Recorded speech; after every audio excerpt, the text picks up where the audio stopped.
Buenas tardes.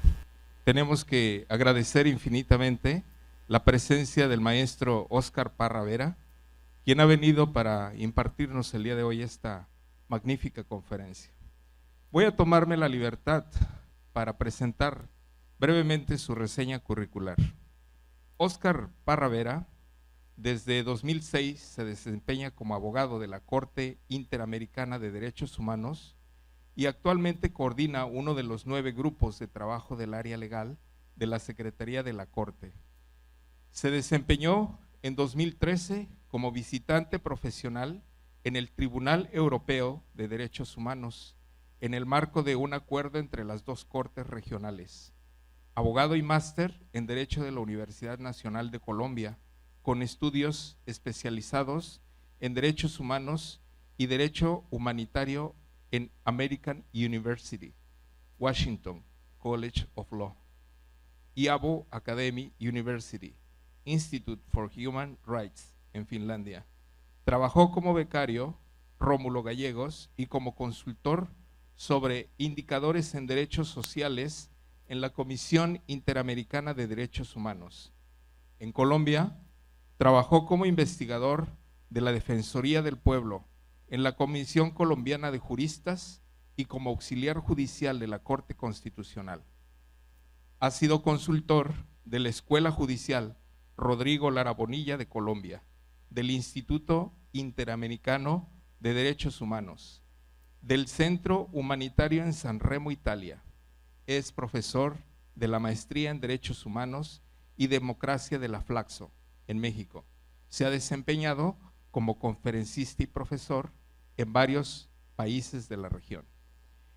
Entre sus últimas conferencias se encuentran la lucha contra la impunidad en las Américas y el rol de la Corte Interamericana en la Universidad de Essex, Inglaterra, y control de convencionalidad y empoderamiento institucional en el Instituto Max Planck para el Derecho Internacional y Comparado en Heidelberg, Alemania. Ha participado como experto en consultas impulsadas en Ginebra por algunos órganos de Naciones Unidas, como el Grupo de Trabajo para las Desapariciones Forzadas e Involuntarias, el Consejo de Derechos Humanos y el Relator Especial para el Derecho a la Salud. Bienvenido, maestro. Gracias por estar con nosotros.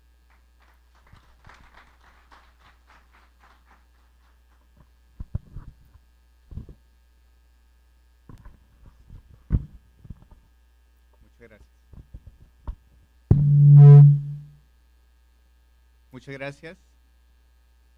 Primero que todo, quiero agradecer a la Asociación Mexicana de Impartidores de Justicia, MIJ, y a la Suprema Corte de Justicia de la Nación por esta invitación a acompañarles en este importante y prestigioso curso de control de convencionalidad. A lo largo de casi todo un año, la MIJ y la Suprema Corte han impulsado este curso que han permitido el análisis de diversas temáticas fundamentales en el derecho constitucional y el derecho internacional de los derechos humanos en los últimos años. Y por eso mi presentación del día de hoy se inserta en un conjunto de temáticas que ya han sido analizadas en este curso en los últimos meses, pero en orden a que en esta presentación yo pueda tener un mejor diálogo con quienes están aquí presentes, voy a tratar de construir una idea autónoma en torno al juicio de proporcionalidad y las etapas de la ponderación y las etapas del juicio de proporcionalidad en el marco del rol que tiene el juicio de proporcionalidad para un debido ejercicio del control de convencionalidad. Ese es el objetivo central de mi presentación. Me voy a referir en el marco de este curso de control de convencionalidad a unas lecturas que previamente asignamos para quienes están siguiendo el curso en forma virtual, y me voy a referir también a un caso hipotético que asignamos, en el cual profundizaré al final de mi presentación. Y por eso me quiero concentrar en esta hora de presentación en 4 grandes pasos. En primer lugar, voy a hablar de la historia, cómo surge el principio de proporcionalidad y el juicio de proporcionalidad en el derecho internacional y comparado, cuáles son los principales antecedentes históricos e institucionales, y en particular me interesa centrarme en ¿qué es lo que justifica? ¿Por qué es importante utilizar un juicio de proporcionalidad? La segunda parte de mi presentación se va a concentrar ya en metodologías específicas de restricción de derechos a partir del juicio de proporcionalidad, pero también a partir de unas metodologías alternativas como lo son la utilización de metodologías basadas en el contenido esencial de los derechos fundamentales. Ciertamente el juicio de proporcionalidad va a surgir como una respuesta, como una crítica a esas metodologías basadas en el contenido esencial. Entonces quiero analizar las potencialidades y límites de las teorías del contenido esencial para fundamentar con más detalle la tercera parte de mi presentación, que se concentra en las etapas del juicio de proporcionalidad. Es decir, vamos a hablar muy brevemente en qué consisten las etapas del juicio de idoneidad, necesidad y estricta proporcionalidad. Y en la última fase me voy a concentrar, en una cuarta parte de mi presentación, me voy a concentrar en algunos ejemplos centrales de la utilización de esta herramienta, particularmente en materias de derechos sociales, pero con alguna mención a otras temáticas relevantes, incluyendo un análisis del caso hipotético que estamos trabajando con quienes me están siguiendo a través de la plataforma de la MIG.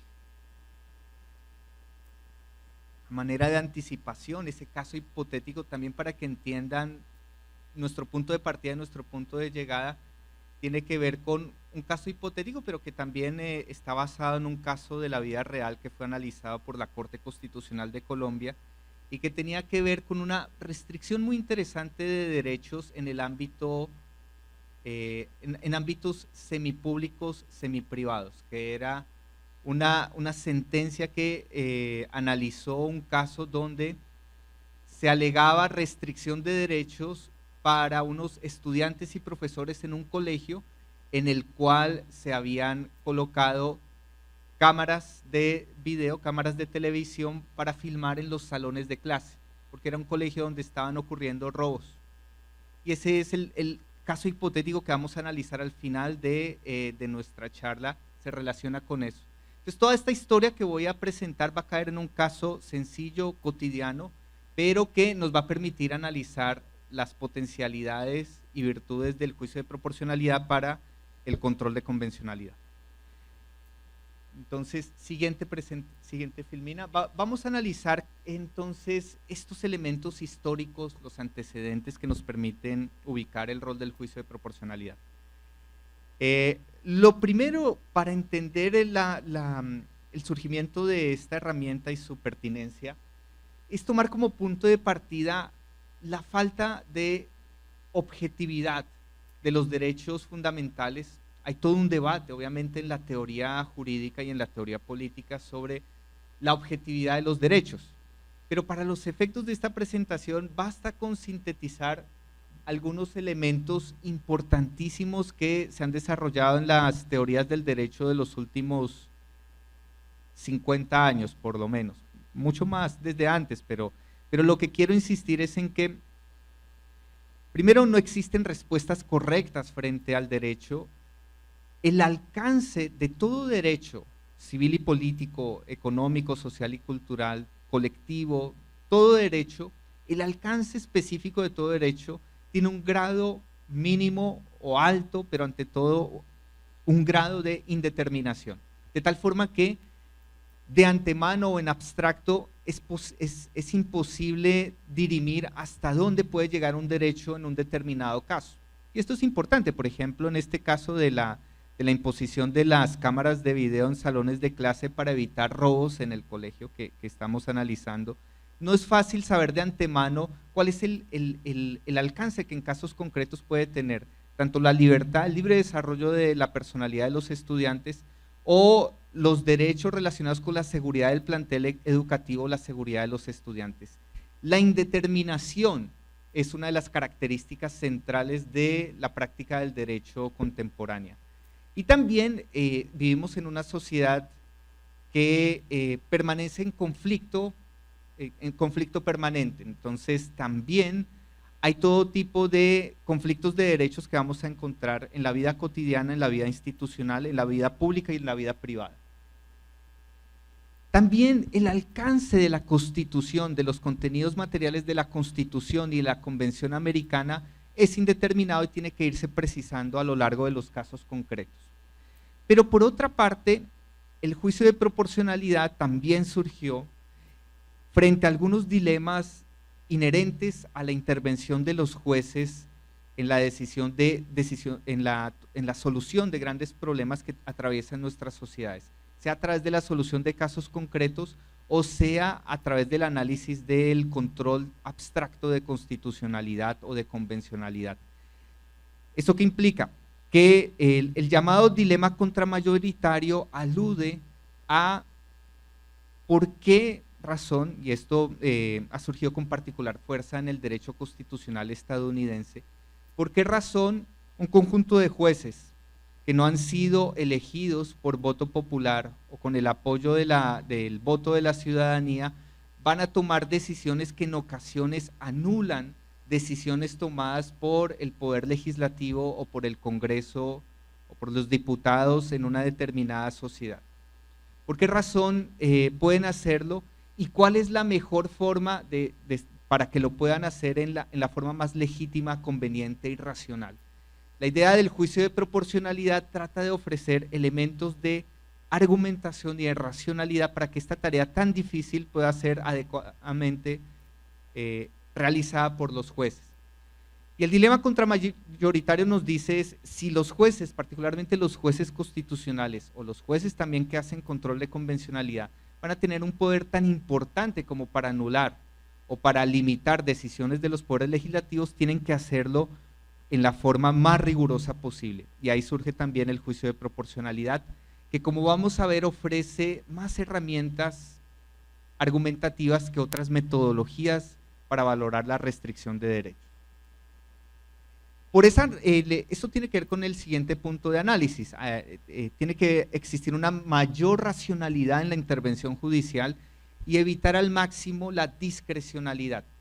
Por supuesto, estamos partiendo de la indeterminación del derecho, estamos partiendo de ciertos límites que pueden tener aquellas teorías que postulan por la coherencia y la neutralidad del derecho. El derecho no es un sistema perfecto, pero eso no implica que, a pesar de que todo operador jurídico tiene un grado de autonomía para tomar ciertas decisiones, toda decisión pueda ser arbitraria o excesivamente o totalmente discrecional. El juicio de proporcionalidad va a tratar de enfrentar una absoluta discrecionalidad en esta materia. Y asimismo, la práctica de los jueces constitucionales a través del control de constitucionalidad o del control de convencionalidad no se resuelve con criterios jerárquicos. Esto es algo que se ha venido trabajando a lo largo de este año en este curso con la MIG y la Suprema Corte.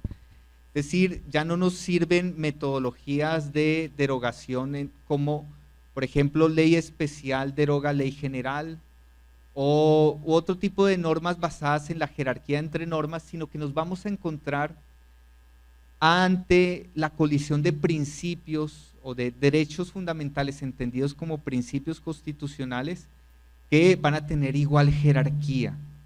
En el caso que estamos analizando, en este caso hipotético, tiene igual importancia derechos anclados con la protección de la seguridad de los estudiantes frente a robos, pero también la misma importancia derechos relacionados con la autonomía y libertad que pueden tener estudiantes en el salón de clase o profesores en un salón de clase. Entonces, no me sirve decir que un derecho desplaza o prevalece prima facie sobre el otro, como cuando digo una ley especial deroga ley general, sino que estamos enfrentados a principios con igual valor e igual rango. Pues, siguiente.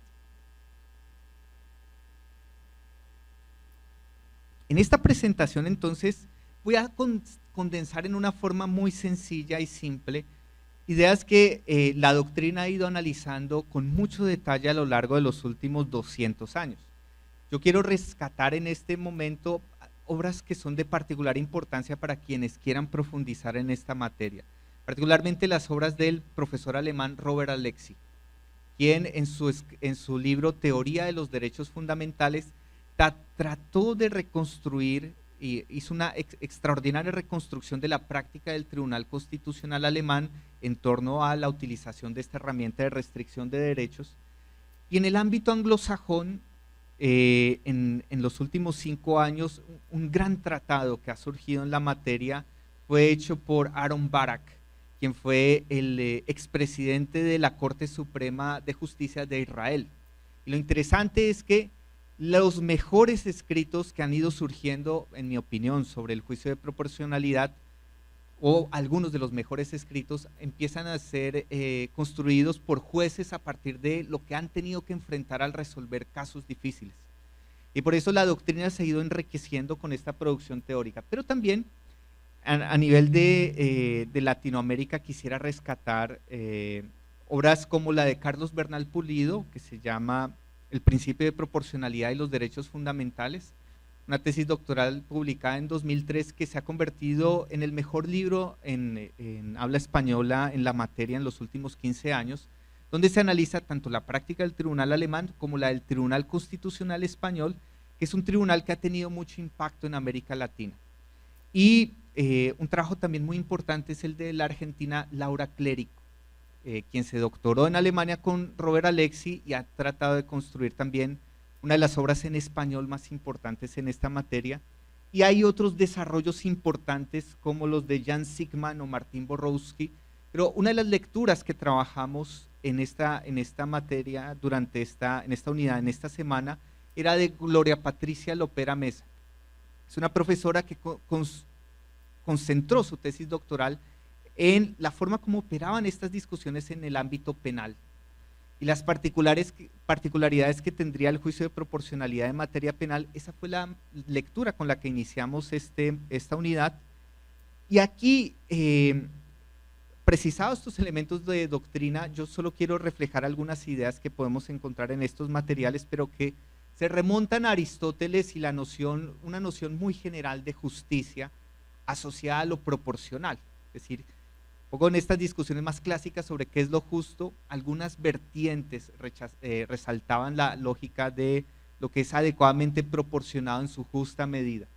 Pero el primer uso de las diversas etapas del juicio de proporcionalidad surgió en Prusia en el siglo XIX, en discusiones que se tenían sobre en algunas restricciones en el ejercicio de libertades económicas. Pero el uso contemporáneo, el primer uso contemporáneo del juicio de proporcionalidad lo podemos encontrar en 1958 en una sentencia del Tribunal Constitucional alemán sobre, que es conocido como el caso de las farmacias. Ahí tenía que ver un poco la regulación que sacó el tribunal, se hizo en Alemania en algún momento de hasta qué punto podían existir cierto número de farmacias en una determinada zona. Y una persona le estaban impidiendo poner su farmacia en esa zona. Allí el Tribunal Constitucional alemán formuló por primera ocasión estas ideas de la necesidad de hacer un análisis de idoneidad, necesidad y estricta proporcionalidad. Siguiente. Pero paralelamente,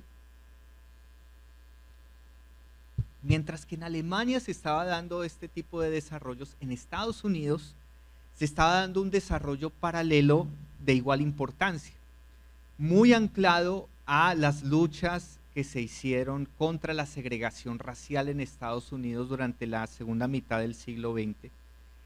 Y allí la vía por la que optó en su momento la Suprema Corte de los Estados Unidos fue irse acercando, no solo en materia de igualdad, sino también de otros derechos como el de la libertad de expresión, se fue acercando a determinar un tipo de, o darle valor al analizar la restricción de derechos a la intensidad con la que los jueces pueden controlar decisiones del gobierno o del legislativo.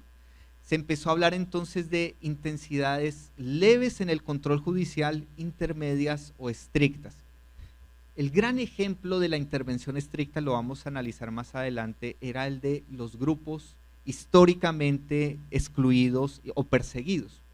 Y en Estados Unidos se desarrolla entonces el concepto de categorías sospechosas para tratos desiguales o para diferencias de trato.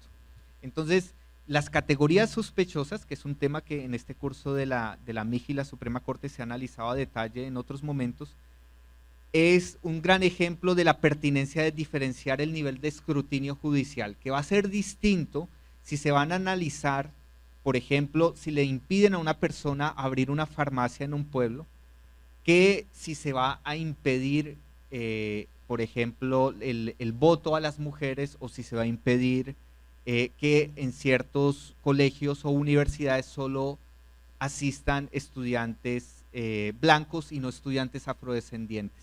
Entonces en Estados Unidos empiezan a diferenciar el tipo de escenarios para el tipo de control judicial. Pero por su parte, a nivel internacional y del derecho internacional y de los sistemas de protección de derechos humanos, también iban surgiendo desarrollos en esta materia, en particular en el ámbito del Tribunal Europeo de Derechos Humanos. El Tribunal Europeo de Derechos Humanos, que es un tribunal que ya va por sus 55 años, a diferencia de la Corte Interamericana que apenas tiene 35 años. El Tribunal Europeo de Derechos Humanos empezó a involucrarse con el juicio de proporcionalidad, pero le empezó a añadir unas particularidades al tipo de escrutinio judicial en ámbito internacional. Por ejemplo, y lo vamos a analizar con detalle más adelante, introdujo un concepto que ha sido muy debatido en el ámbito del sistema europeo de derechos humanos, el concepto de margen de apreciación. El margen de apreciación lo empieza a usar la Corte Europea cuando en el análisis de cierto tipo de restricciones, que es de lo que nos ocupa hoy el juicio de proporcionalidad, cierto tipo de premisas empíricas o normativas no son del todo certeras o absolutamente claras, y entonces la Corte Europea empezó a considerar que en algunos ámbitos donde no hay certeza en las premisas normativas o empíricas, hay algún margen de deferencia para los estados en la determinación de cierto tipo de restricciones. Por supuesto, hay algunas materias donde en los últimos años la Corte Europea, el Tribunal Europeo ha precisado, hay materias donde no cabe el margen de apreciación, por ejemplo, en materia de discriminación por orientación sexual, es inadmitido el margen de apreciación. Pero hay otras materias donde, por ejemplo, con una de las lecturas que analizamos esta semana y a la que me voy a referir más adelante, es posible ver una técnica relativamente análoga en el análisis que hace la Corte Interamericana en el caso Castañeda-Gutmann contra México. Lo vamos a ver más adelante cuando analicemos el rol del juicio de necesidad. Y allí, ¿qué hace la Corte Interamericana? Precisa que no hay absoluta certeza sobre la forma como los países deben regular el acceso a candidaturas independientes para ejercer el derecho a ser elegido. Lo vamos a ver más adelante, pero lo que quiero ver en esta perspectiva histórica es que el juicio de proporcionalidad ha surgido en ámbitos de derecho local, pero también de derecho internacional. Y un último ejemplo en esta materia interesante en el ámbito del derecho internacional es toda la práctica de algunos tratados, y particularmente en el derecho internacional humanitario, de aludir a la proporcionalidad en el uso de la fuerza, por ejemplo. Es decir, la idea de proporcionalidad ha estado vigente durante los últimos 200 años en muchas discusiones sobre el alcance de los derechos y la restricción a los mismos. Siguen.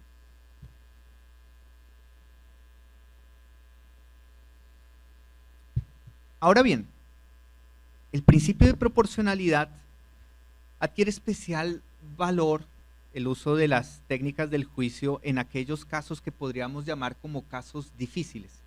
¿Qué son los casos difíciles? Son casos donde vamos a encontrar buenos argumentos tanto a favor como en contra de una medida que restringe derechos. La mayoría de casos ante el sistema interamericano involucran muchos de esos elementos, casos donde no es tan claro que haya una postura claramente, que pueda triunfar claramente respecto al alcance de una determinada restricción. Y por eso, en esos casos difíciles empezaron a surgir metodologías alternativas, y con eso entro a un segundo bloque de mi presentación. En este segundo bloque de mi presentación yo me quiero referir al valor del juicio de proporcionalidad, pero tomando como punto de partida las críticas que surgieron a una metodología alternativa para valorar casos difíciles y restricciones de derechos fundamentales, que es la metodología basada en el contenido esencial de los derechos fundamentales. Las teorías del contenido esencial. Siguen. Quiero referirme a las teorías del contenido esencial porque nos ofrecen alguna idea de potencialidades y límites y problemas basados en estos problemas argumentativos que tienen cierta forma como los jueces valoran restricciones. ¿Cuáles son estas teorías del contenido esencial y algunas llamadas teorías del contenido mínimo esencial para analizar los límites que tiene el gobierno o el Congreso o el legislativo cuando toma algunas decisiones de restringir derechos?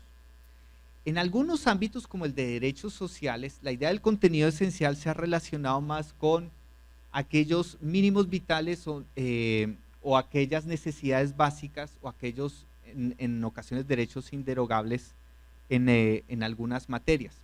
Pero la concepción más clásica de las teorías del contenido esencial aludía a teorías absolutas, relativas, temporales o mixtas en torno al contenido esencial.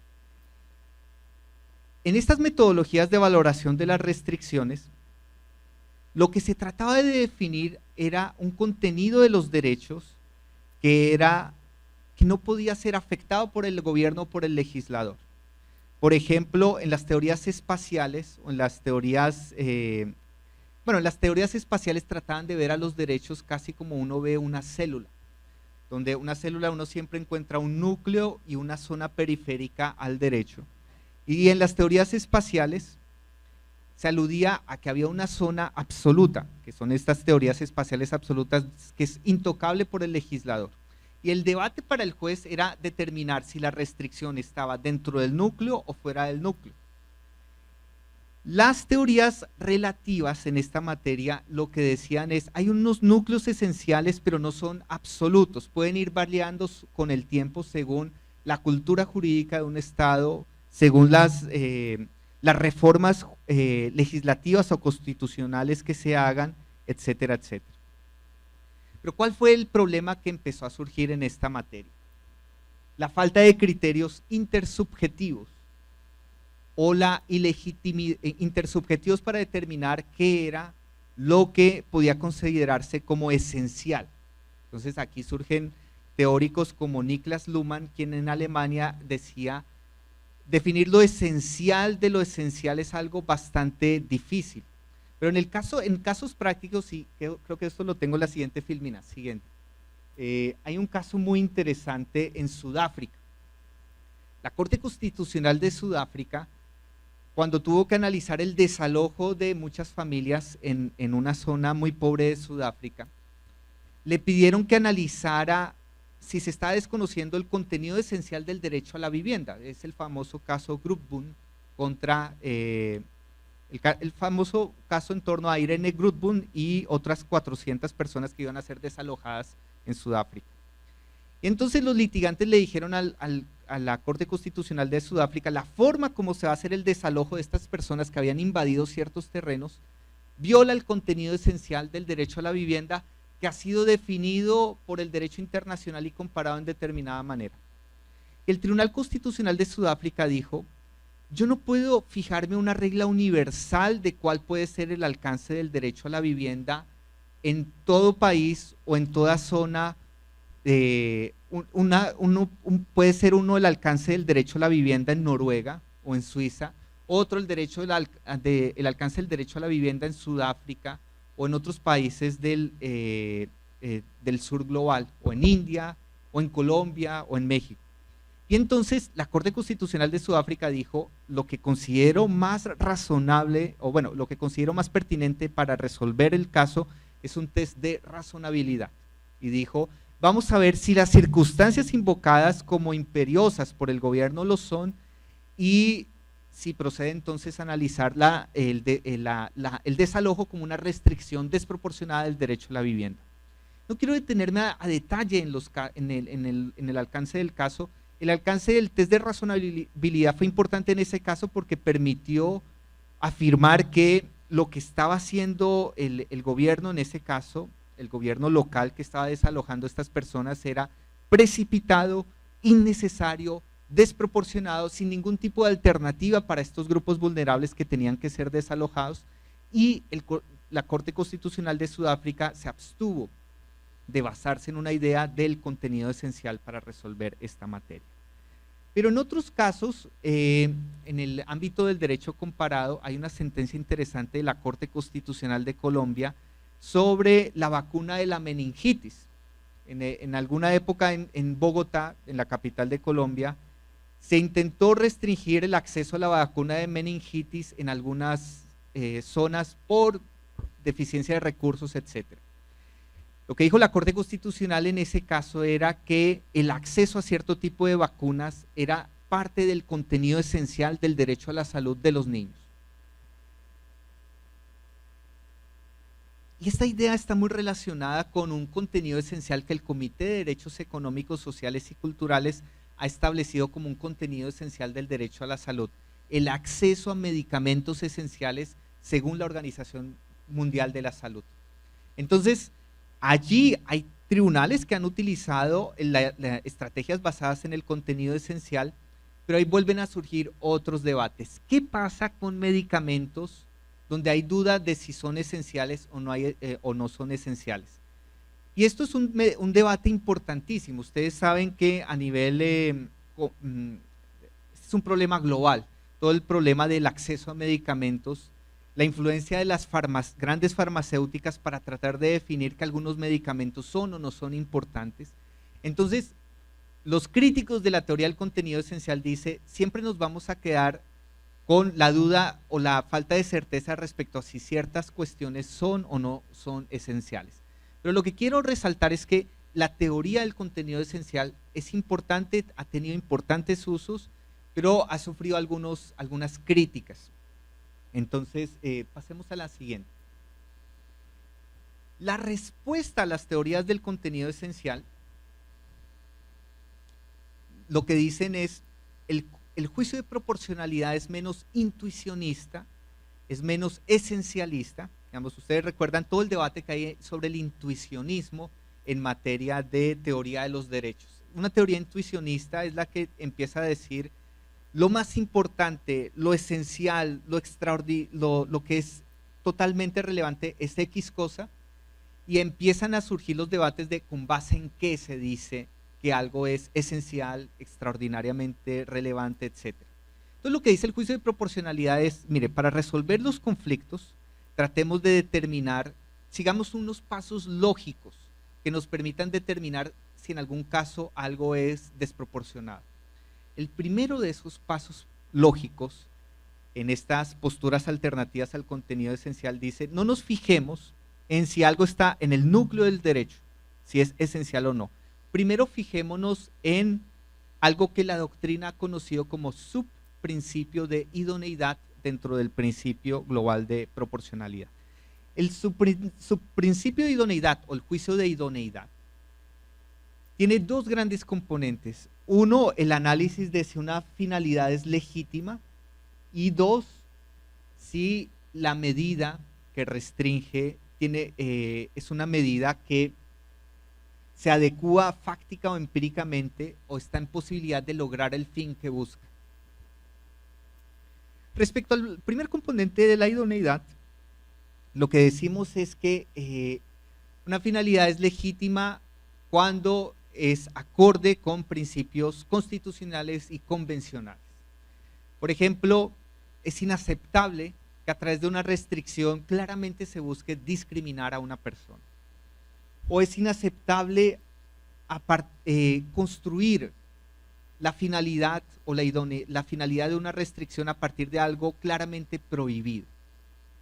Y de otra parte, la idoneidad alude a que la medida esté en capacidad o en potencialidad, por lo menos en abstracto y en concreto, de cumplir el fin que se busca. Y un ejemplo interesante en esta materia lo constituye un caso que ha sido analizado en este curso de la MIG hace 2 semanas, pero yo lo quiero reconstruir muy brevemente para que se entienda esta idea de la idoneidad. Es un caso de la Corte Interamericana relacionado con discriminación por orientación sexual frente a una jueza chilena. Es el caso Atala Rifo y Niñas contra Chile. Muy brevemente, para que entiendan el caso, quienes están en el curso virtual lo acaban de analizar hace 2 semanas, pero los hechos básicos para que se entienda el juicio de idoneidad son los siguientes. La jueza Atala asume su orientación sexual homosexual como lesbiana hacia sus 40 años, ya después de haber finalizado un matrimonio en el que tenía ya 3 niñas, tenía un hijo también en un matrimonio previo. Y en el marco de la separación con su esposo, antes de adoptar su orientación sexual, habían acordado que las niñas, la patria potestad, la tuición de las niñas la iba a tener esta jueza. Ese había sido el acuerdo con su esposo.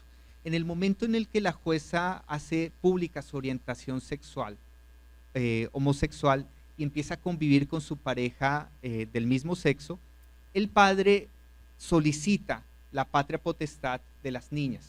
Y en el ámbito local, en primera instancia, este caso tiene muchísimos más detalles, pero solo me voy a concentrar en lo esencial del caso para entender el juicio de idoneidad. El padre de las niñas demanda la tuición de las niñas y la obtiene en primera instancia, en las instancias locales. ¿Qué dijeron en últimas? Hay un debate interno judicial muy importante, pero ¿qué dijeron las instancias locales? Dijeron que las niñas no podían estar con la mamá porque lo que había hecho la mamá era en contra, o bueno, que estaban para proteger el interés superior de las niñas, que era el objetivo que se buscaba con la restricción de quitarle las niñas a la mamá. Para proteger el interés superior de los niños se hacía porque la madre había privilegiado su opción de vida por el de sus niñas. Las niñas iban a sufrir discriminación social frente a los otros niños en el colegio. También se dijo que se les ponía un riesgo de problemas en su desarrollo psicológico y afectivo, y asimismo otro tipo de elementos. Me voy a concentrar en lo que ya he mencionado, que fueron los argumentos para restringir los derechos de la señora Atala. Y la Corte Interamericana dijo muchas cosas en la sentencia que analizó, en la que declaró violación a la Convención Americana, pero ante todo, para los efectos de mi presentación, dijo la medida con la cual se buscaba restringir los derechos de la señora Atala no era idónea para lograr la finalidad que se buscaba. ¿Cuál era la finalidad? Proteger el interés superior de las niñas. ¿Por qué no se lograba esa finalidad? Porque las decisiones locales se basaron en estereotipos falsos sobre el alcance de la orientación sexual y estereotipos violatorios de la igualdad y del principio de no discriminación. ¿Por qué razón? La Corte Interamericana empieza a analizar, por ejemplo, varios estudios que indican, primero, que tener padres o madres del mismo, tener que un niño con padres heterosexuales o padres homosexuales, no necesariamente eso impacta en su desarrollo psicológico. Ese es un acuerdo al que tiende la mayoría de los estudios más autorizados en términos psicológicos. Asimismo, los estereotipos relacionados con discriminación social tampoco eran un mecanismo idóneo para proteger el interés superior del niño, y por el contrario, lo que tenía que hacer el Estado era impedir que discriminaran a estas niñas por la orientación sexual de su madre, y asimismo, ninguno de los riesgos que se aludieron en el ámbito interno tenía base en algún supuesto científico o normativo aceptable. Entonces la medida no era idónea. Dado que se caía en el componente de idoneidad, no era necesario entrar a otros componentes de análisis de la restricción. Ese análisis de idoneidad se hizo en el marco de un juicio de igualdad que hizo la Corte Interamericana. Siguiente. Por supuesto, de esto van a quedar muchas dudas. Al final de mi presentación vamos a abrir un espacio para preguntas, pero por ahora quiero presentar estas etapas del juicio de proporcionalidad. Ahora, en algunos casos es posible que se supere la etapa de idoneidad, se considere, no, el medio es idóneo para lograr el fin que se busca. Y se pasa a una etapa de necesidad, el juicio de necesidad de la medida que restringe el determinado derecho. En el juicio de necesidad Es un juicio muy importante. Lo que tendría que hacer el operador judicial es un análisis de si existe un medio menos lesivo para proteger, para alcanzar la finalidad que se busca, pero que sea también igualmente idóneo para alcanzar el fin. Esto en la lectura que analizamos en esta unidad tiene particular análisis en la lectura que hicimos con Gloria Patricia Lopera sobre principio de proporcionalidad y control de constitucionalidad de las leyes penales. La lectura era relevante en esta materia por esta razón, porque es en el ámbito penal donde hay muchos debates sobre el uso del juicio de necesidad. También en otras materias, ya lo vamos a ver, pero, por ejemplo, en el ámbito penal, el juicio de proporcionalidad tiene mucha relación con el llamado principio de subsidiariedad penal. La idea de que el derecho penal tiene que utilizarse como última ratio, cuando otro tipo de intervenciones sobre la libertad de las personas no resultan lo suficientemente idóneas. Y hay algunas materias donde esta discusión en términos de proporcionalidad es particularmente fuerte. Piensen ustedes en la despenalización de algunos tipos penales como los de injuria o calumnia, o los de tipos penales de desacato en algunos países de la región. En Argentina o en algunas normatividades, en algunos países o por ejemplo en el DF en algún momento, han surgido debates sobre despenalización en estas materias que propugnaban por la utilización del derecho penal para proteger la libertad, el derecho al honor, perdón. Y entonces se ha señalado que las indemnizaciones por vía civil podrían ser mecanismos alternativos igualmente idóneos para proteger el honor e igualmente menos lesivos de la libertad personal de una persona. Ahora bien, también el principio de proporcionalidad se ha utilizado a pesar de que intervenga el derecho penal, en el análisis de la menor o mayor lesividad de ciertas sanciones penales. Entonces hay sanciones penales basadas en la multa. Hay algunos casos donde se va a considerar que cierto tipo de sanciones penales no deberían ser necesariamente prisión. Pueden ser medidas penales, pero no necesariamente prisión. Eso está en el marco también del juicio de necesidad. Pero también en el marco de otros derechos importantes. Y aquí una de las lecturas que trabajamos en la unidad de esta semana se relacionaba con un segmento del caso Castañeda-Gutmann contra México, analizado por la Corte Interamericana de Derechos Humanos, donde la Corte Interamericana hizo un juicio de necesidad respecto a la restricción de los derechos políticos del señor Castañeda-Gutmann. Como ustedes recordarán, e insisto, esta sentencia tiene muchos componentes de hecho y muchos componentes que no me voy a referir en estos momentos. Me voy a referir a los hechos específicos que nos ayudan a entender el uso del juicio de necesidad. Por supuesto, también es un debate cuál es el tipo de juicio de restricciones que utilizó la Corte Interamericana. Vamos, que no va a entrar a ese debate. Hay unas particularidades en la mezcla que utilizó la Corte Interamericana entre el tipo de análisis de restricciones que hace la Corte Europea y el juicio de restricciones que se usa en el derecho constitucional comparado. Entonces, algunos críticos de la sentencia consideran que algunos análisis que hizo la Corte en algunas etapas correspondían a otras etapas, etcétera. Pero el caso me parece interesante para el juicio de necesidad en el siguiente orden. La Corte Interamericana analizó que en efecto un primer paso en el análisis de restricciones que hace la Corte Interamericana es si la restricción tenía base legal. Esta es una particularidad que hace el juicio de restricciones de la Corte Interamericana y lo viene haciendo desde los años 80. En los años 80 la Corte Interamericana hizo una opinión consultiva sobre la expresión leyes, en la que analizó algunos elementos sobre el alcance de las restricciones en la Convención Americana. Uno de los elementos que precisó la Corte Interamericana en esa materia era que cuando se van a hacer cierto tipo de restricciones en el ámbito local, solo cierto tipo de restricciones de derechos pueden ser hechas siempre y cuando exista una restricción hecha por vía legislativa.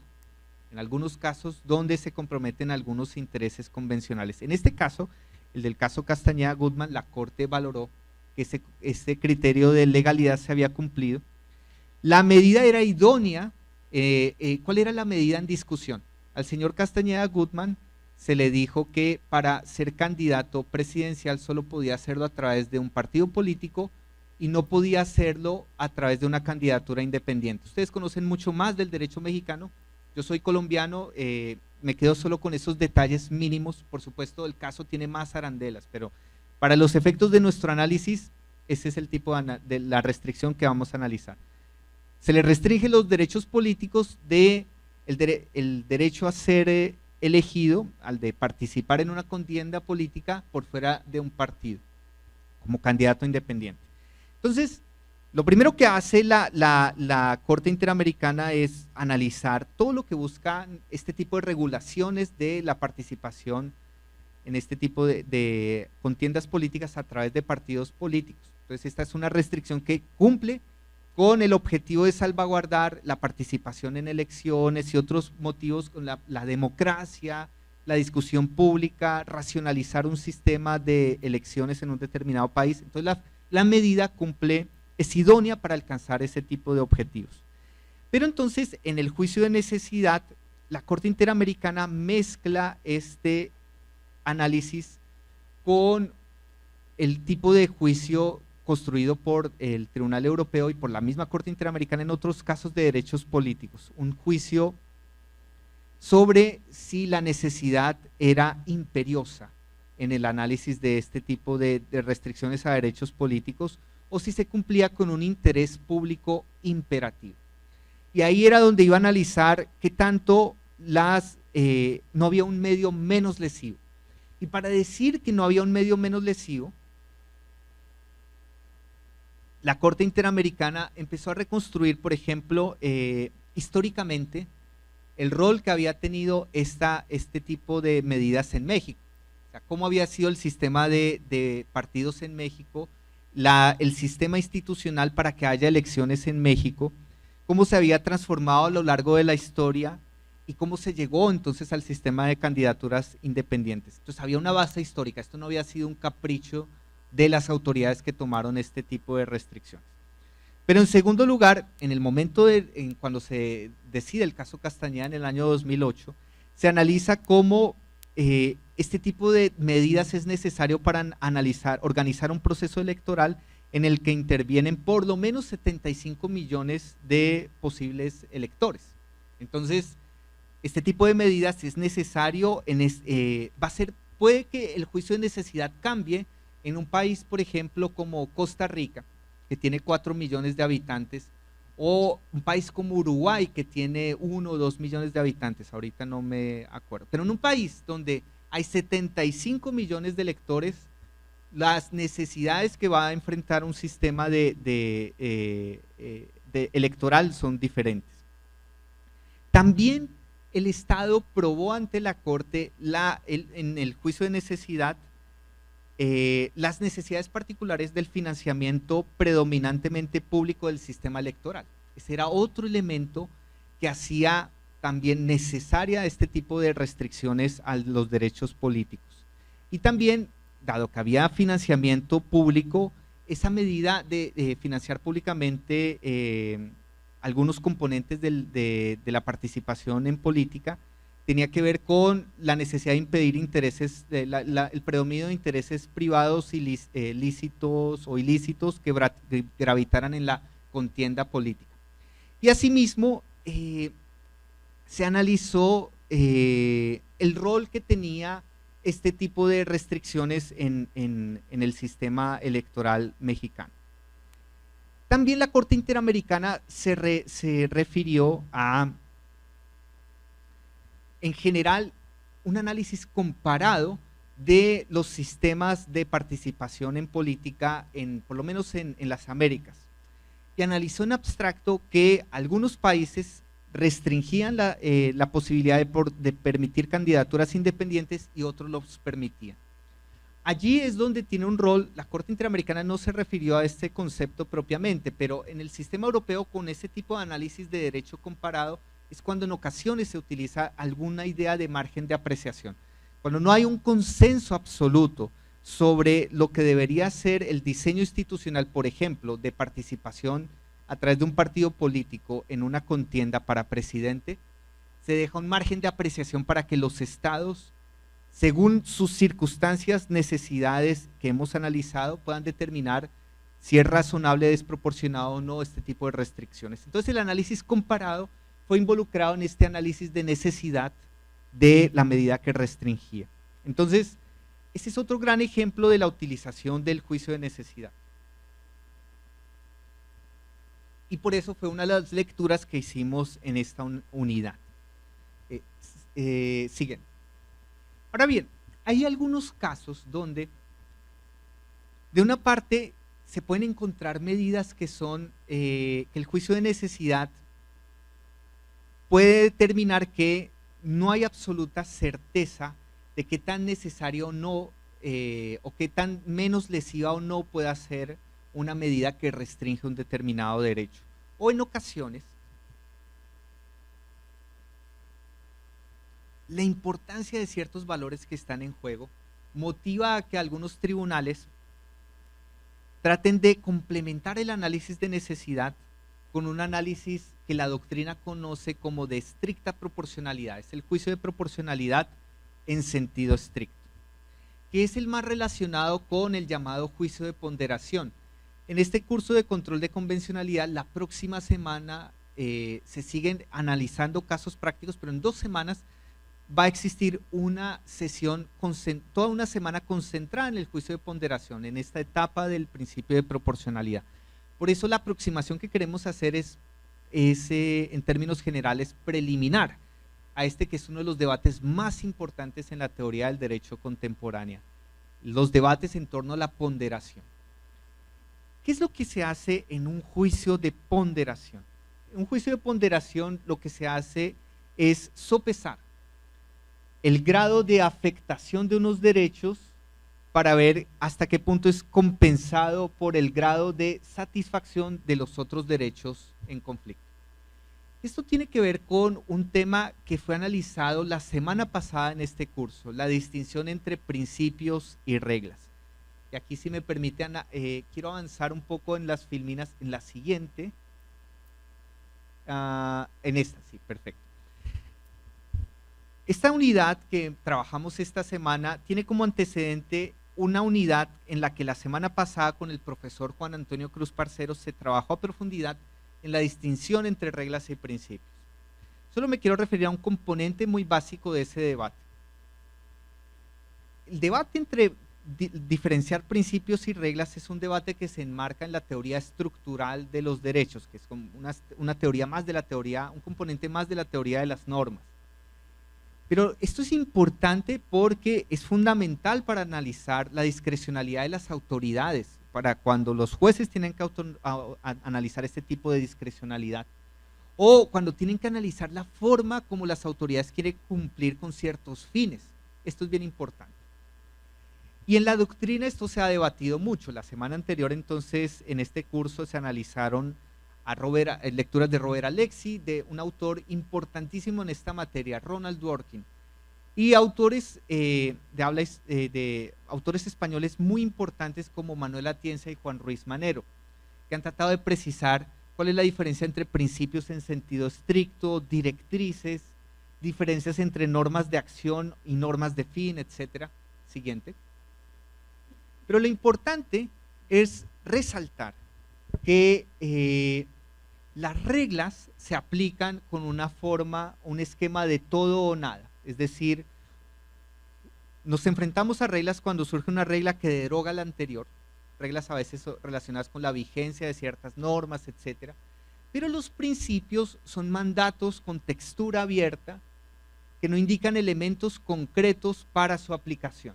Entonces, cuando coliden o hay una colisión de principios, los principios no se excluyen unos a otros. Entonces, si por ejemplo, principios relacionados con libertad de expresión y derecho a la honra para determinar si, por ejemplo, el caso muy importante, Carolina de Mónaco contra Alemania, era una princesa que la empiezan a fotografiar y se publican las fotos de su familia y de sus bebés en una revista, y ella alega la violación de su derecho a la intimidad y la revista alega su derecho a la libertad de expresión, a la libertad de prensa.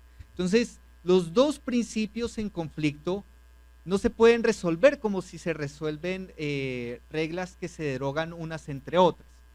Entonces se tiene que ponderar el valor relativo de estos principios en circunstancias determinadas.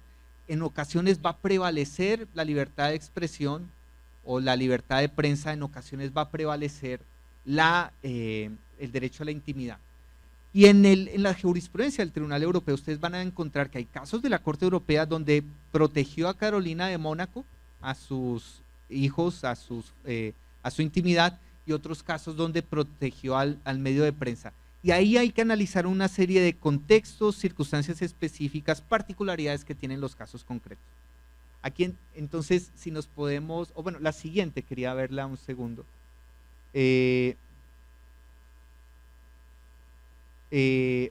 Devolvámonos dos antes, la anterior acá.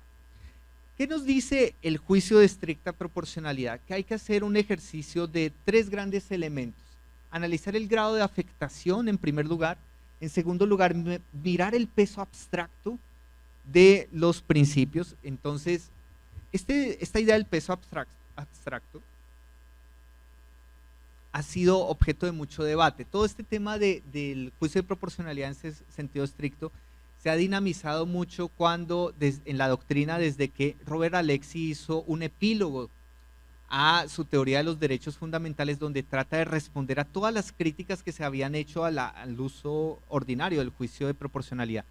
Y él ofrece en ese epílogo a la teoría de los derechos fundamentales estos grandes pasos de grado de afectación, peso abstracto, seguridad de las premisas empíricas, que son componentes que para los efectos de nuestro trabajo práctico como operadores judiciales, yo lo quisiera ejemplificar con casos más prácticos y concretos donde han operado este tipo de ponderaciones. Un caso interesante en esta materia es un caso que también ha sido analizado en este curso de la MIC previamente, pero me voy a referir al componente específico de ponderación, y es el caso Artavia Murillo y otros sobre la prohibición de la fecundación in vitro en Costa Rica. En Costa Rica hace unos años se prohibió la fecundación in vitro bajo el argumento de que eso implicaba privar del derecho a la vida a los embriones. Ese fue el argumento en términos generales, que había un debate científico según el cual los riesgos que tenía la tecnología de la fecundación in vitro podían violar el derecho a la vida. La Corte Interamericana dijo muchísimas cosas cuando resolvió ese caso contra Costa Rica, muchas cosas que ya han sido analizadas a detalle en este curso. Pero una de las cosas que hizo la Corte Interamericana en ese caso, en uno de los componentes de análisis, fue ponderar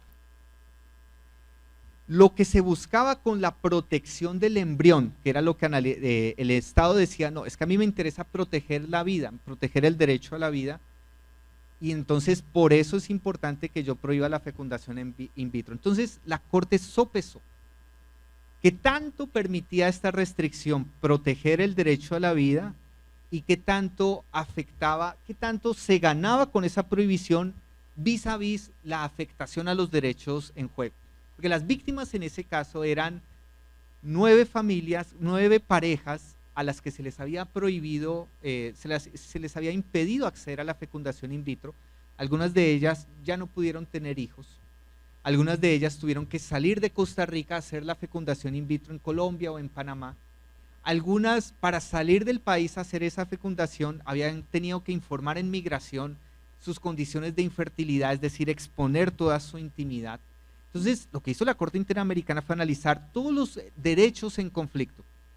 Sopesó entonces, se buscaba proteger el derecho a la vida. Entonces la Corte dijo, no, lo que se está logrando con esto es muy poco frente a la protección de la vida. En primer lugar, primero porque la Corte precisó los alcances del derecho a la vida en el marco de la Convención Americana y determinó que el embrión antes de la etapa de implantación en el útero, la protección del embrión no era cobijada por el derecho a la vida. Este es un debate que nos puede llevar horas, entonces no solamente lo menciono, pero por lo mismo la protección en ese ámbito era excesivamente limitada, porque ni siquiera en esa etapa estaba anclado estrictamente en el derecho a la vida esa prohibición, ese medio de restricción.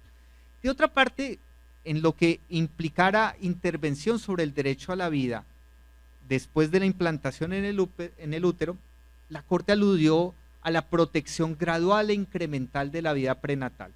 Entonces, esto tiene mucho que ver con la lógica de la ponderación.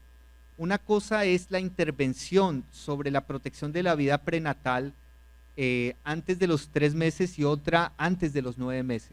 Ahí hay variables que entran en juego y que en el derecho comparado han servido para tomar ciertas decisiones en materia, por ejemplo, de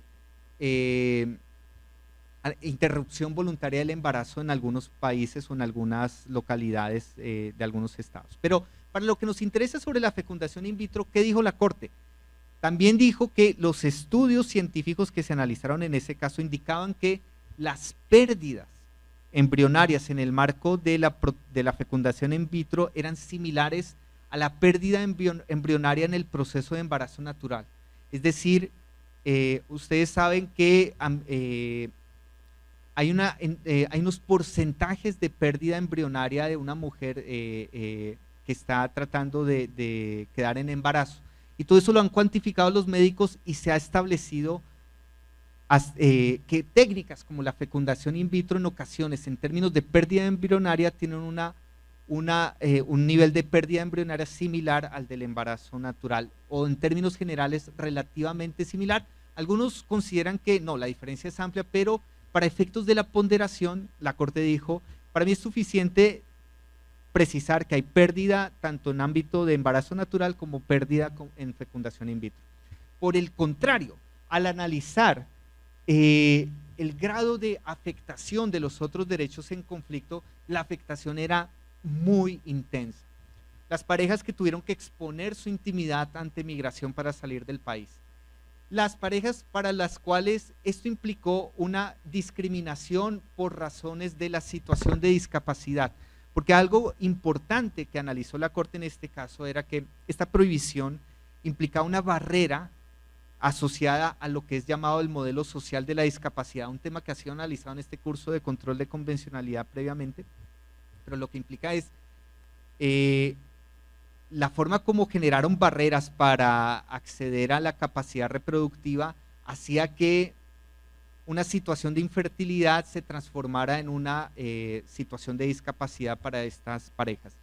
Y asimismo, la medida podía tener implicaciones de discriminación en materia económica, particularmente para las personas que no tenían el dinero para salir de Costa Rica y acceder a la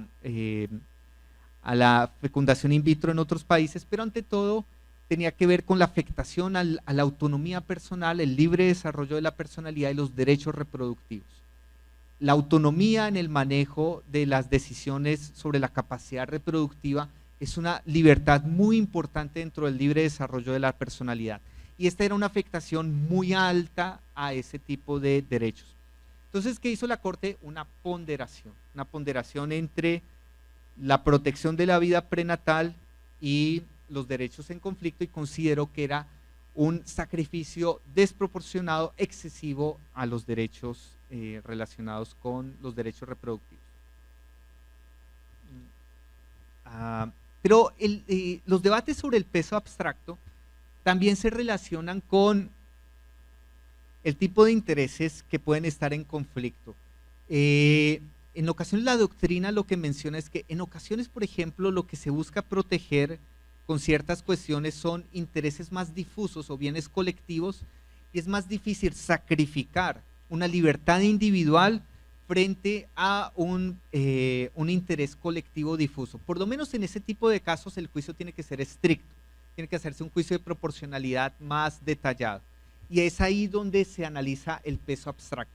Hay una lectura que trabajamos en esta unidad relacionada con una retención transitoria, una decisión de la Corte Constitucional de Colombia, relacionada con la posibilidad que tenía la policía de retener a ciertas personas por un alto grado de excitación en la calle.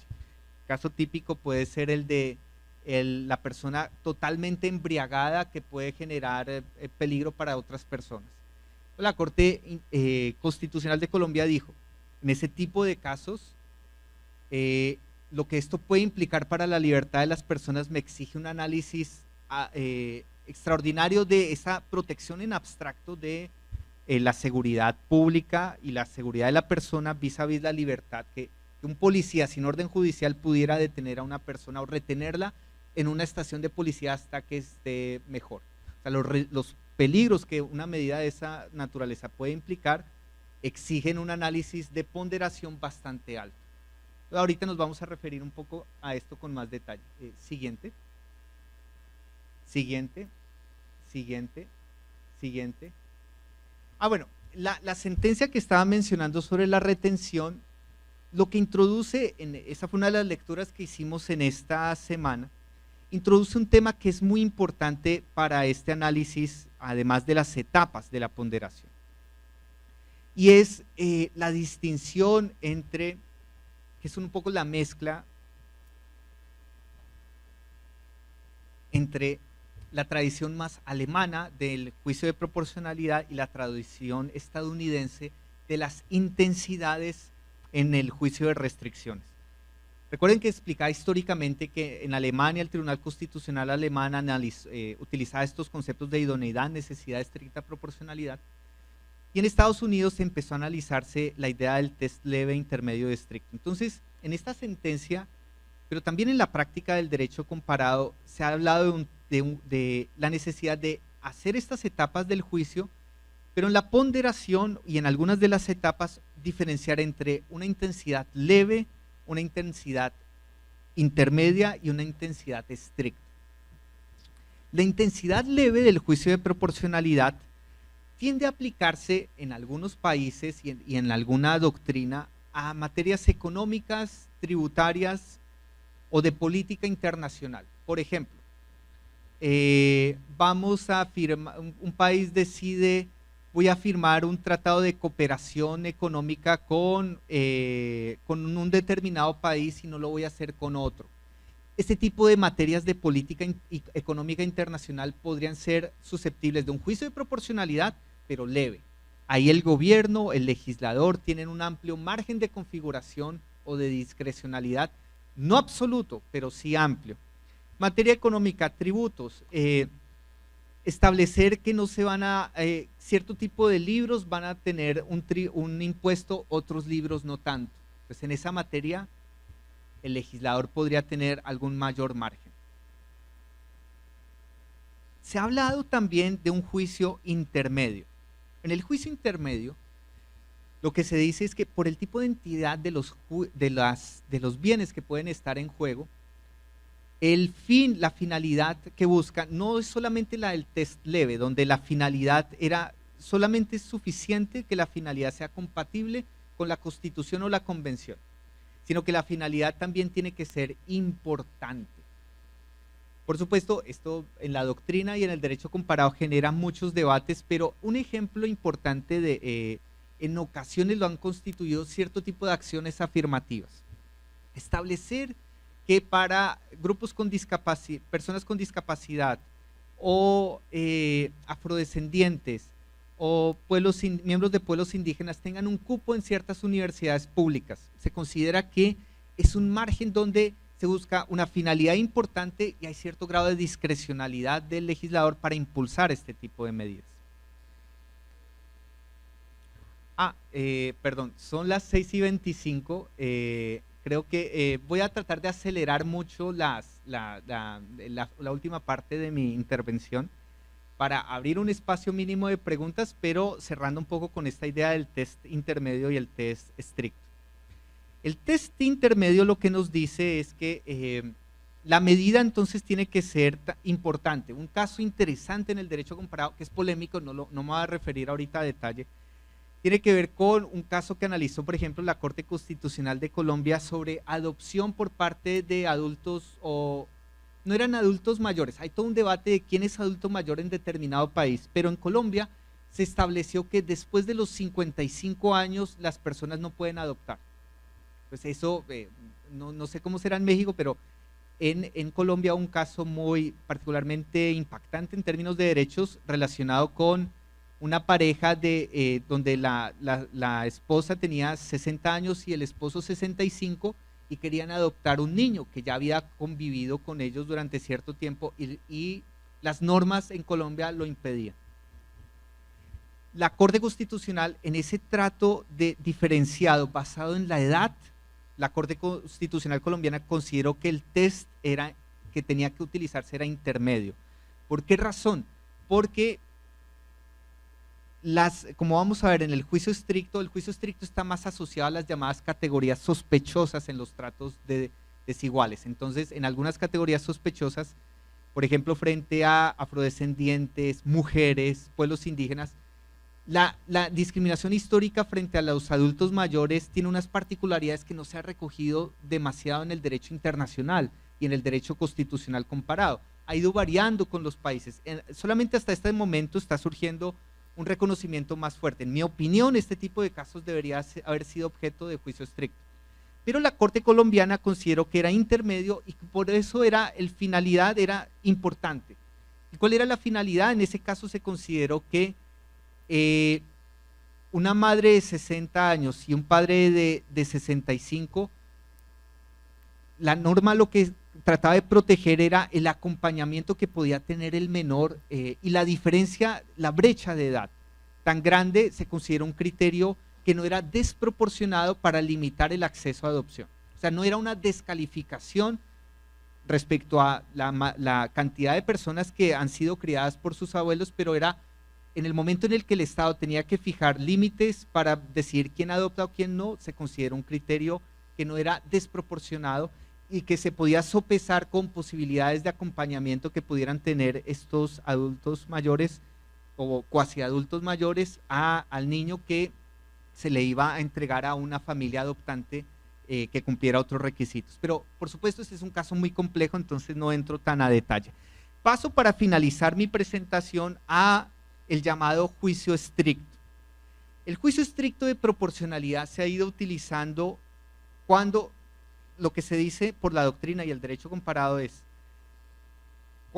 no es leve, en el test leve se busca que la medida sea, cumpla un fin legítimo o aceptable, desde la Constitución o desde la Convención Americana. En el fin intermedio se busca que la medida sea importante. En el caso de la adopción era, bueno, salvaguardemos que el niño pueda tener un acompañamiento generacional más razonable. En el juicio estricto, la medida tiene que ser indispensable para lograr un fin imperioso. Entonces, es el juicio más riguroso que debe cumplir una restricción. Y entonces los beneficios, no solamente en la ponderación tiene que sopesarse con las restricciones, sino que tiene que ser los beneficios claramente superiores, de tal forma que los objetivos se logren, los objetivos logrados sean claramente superiores e imperiosos.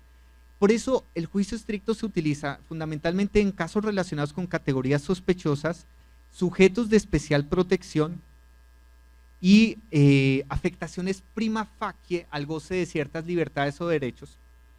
Por ejemplo, decir que a un borracho se lo puedan llevar de la calle a una estación de policía, claramente es aceptar que va a haber una restricción en su libertad. Entonces, ahí no hay, claramente se está afectando el goce de una libertad, entonces el juicio tiene que ser estricto. O cuando se establecen cierto tipo de privilegios en algunas materias.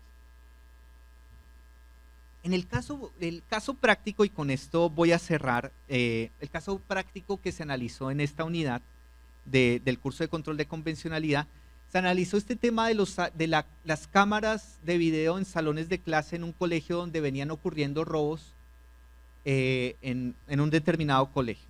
Entonces, el ejercicio lo que buscaba era que los participantes en el curso traten de utilizar estas herramientas. El ejercicio obviamente no tiene una solución una única respuesta correcta. Me quiero referir a una respuesta que dio una sala de la Corte Constitucional de Colombia, que incluso fue una decisión dividida. Eran 3 magistrados, 2 estuvieron en contra de la prohibición, a favor de la prohibición de la medida, otro hizo el test de otra manera, pero la tesis mayoritaria sostuvo que la finalidad se cumplía.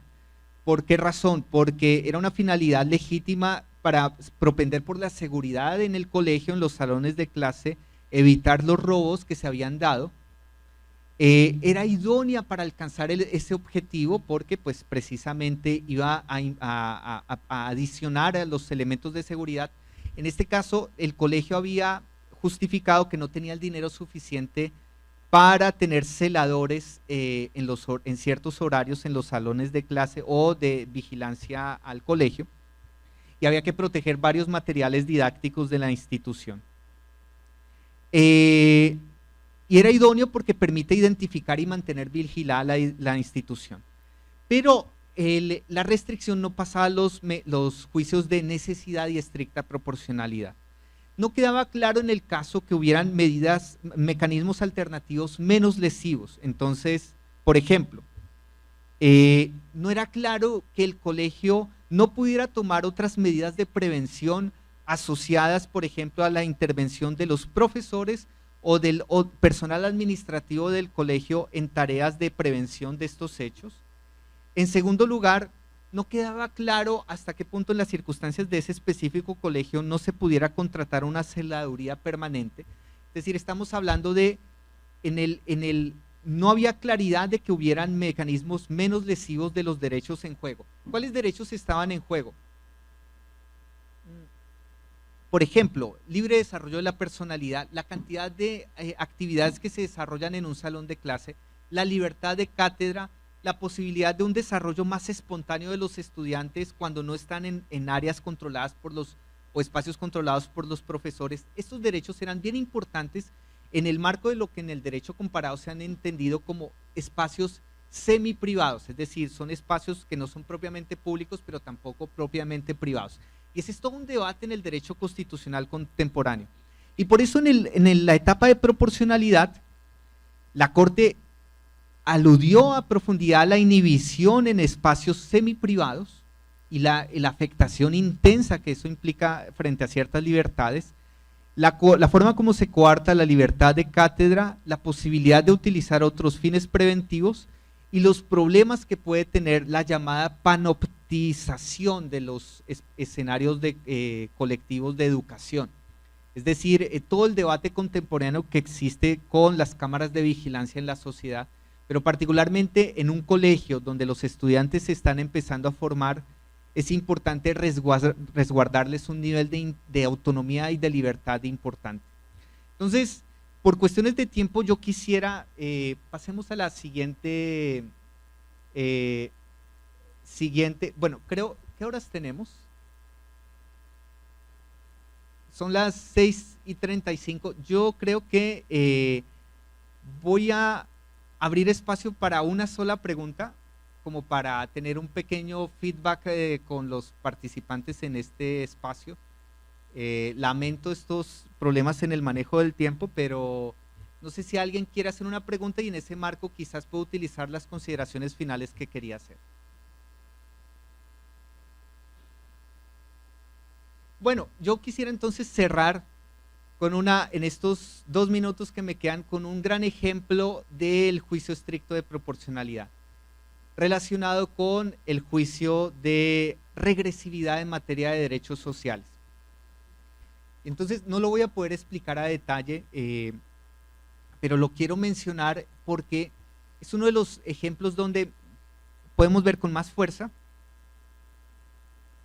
la importancia de esta distinción entre reglas y principios y del juicio estricto de proporcionalidad. Por ejemplo, en derechos sociales se considera que el retroceso en un derecho social, o la doctrina, hay debate doctrinal, pero la doctrina insiste en que no puede verse eso como una regla absoluta, sino que tiene que verse como un principio que tiene que ser objeto de ponderación.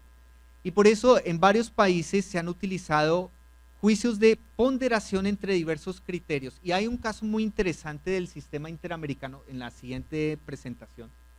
solo lo en siguiente. Es el informe número 38 del 2009 de la Comisión Interamericana sobre la reforma constitucional en Perú, en la forma como algunas personas venían percibiendo su pensión de jubilación. Como tengo que cerrar en estos momentos, yo invito a los estudiantes de la unidad a que lean esa sentencia. En otro momento quizás vamos a poder dialogar un poco más a detalle sobre esta decisión, pero lo que quiero resaltar es que la Comisión Interamericana introduce un juicio de proporcionalidad, un juicio de ponderación sobre esta medida de restricción para considerar que en las circunstancias específicas de ese caso, con el objetivo que se buscaba de superar los problemas de inequidad en la forma como se percibía la pensión en Perú, la medida era proporcionada a pesar de que era una regresión en la forma como se percibía la pensión por parte de algunos pensionados. Entonces, solo quiero cerrar señalando que el juicio de proporcionalidad es uno de los desarrollos más importantes que ha tenido el derecho constitucional e interamericano e internacional en las últimas décadas. Es un debate que está abierto. Las herramientas para aplicar el juicio de proporcionalidad son herramientas complejas, pero que la riqueza es analizar, una importante herramienta para esta tarea es analizar casos concretos donde se ha utilizado con mucha riqueza cada una de estas etapas del juicio de proporcionalidad, y por esto esta herramienta es crucial para desarrollar el control de convencionalidad y tomarnos en serio los derechos y las restricciones de los derechos, los peligros que tienen las restricciones de derechos en nuestra sociedad y la necesidad de un análisis muy riguroso del alcance de los derechos en las sociedades contemporáneas. Muchas gracias.